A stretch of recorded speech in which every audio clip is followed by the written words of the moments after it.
মনোবীক্ষণ polyclinic, চিকিৎসার জগতে এক দশক। এখন এখানে সব বিষয়ে ডাক্তারবাবু একসাথে তলায়। ফোন করুন 7477799515 এই নম্বরে। লোকসভার সাথে সাথে হবে ভগবানগোলা বিধানসভা উপনির্বাচন। দিন ঘোষণা হলেও এখনো প্রার্থী দেয়নি কেউই।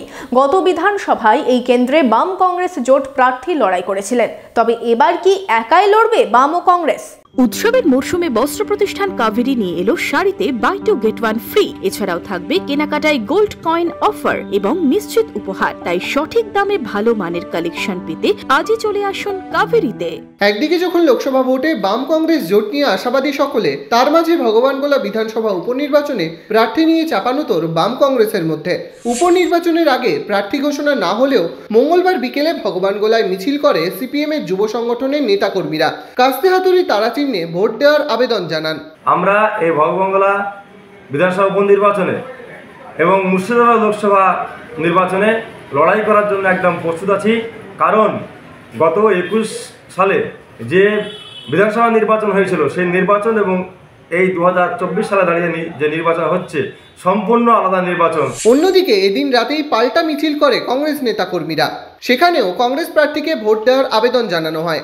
গত 2021 বিধানসভা নির্বাচনে ভগবানগোলা আসনে জোট করেই লড়াই করেছিল বাম কংগ্রেস। প্রার্থী হয়েছিলেন সিপিএম এর কামাল হোসেন। তবে তিনি তৃণমূলের ইদ্রিস আলীর কাছে পরাজিত হন। লোকসভা ভোটের বাম কংগ্রেসের জোট নিয়ে যখন আলোচনা করছে দুদলই, তার মাঝে মুর্শিদাবাদ লোকসভার অন্তর্গত এক কেন্দ্রে উপনির্বাচনে এহেন ছবির জোটের ভবিষ্যৎ নিয়ে প্রশ্ন তুলছে। যদিও জেলা কংগ্রেস নেতৃত্বের দাবি এখনো প্রার্থী ঘোষণা না হলেও কর্মীরা প্রচারে নেমেছে। দল লড়াই করতে প্রস্তুত। এখানে মুর্শিদাবাদ লোকসভায় দুটি ভোট, একটি লোকসভার, একটি বিধানসভার উপনির্বাচন।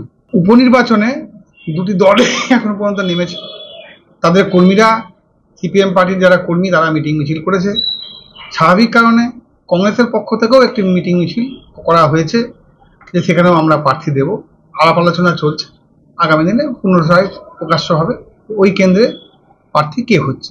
ভগবানগোলা বিধানসভা উপনির্বাচন হবে 7ই মে। লোকসভার সাথে একই দিনে হবে ভোট।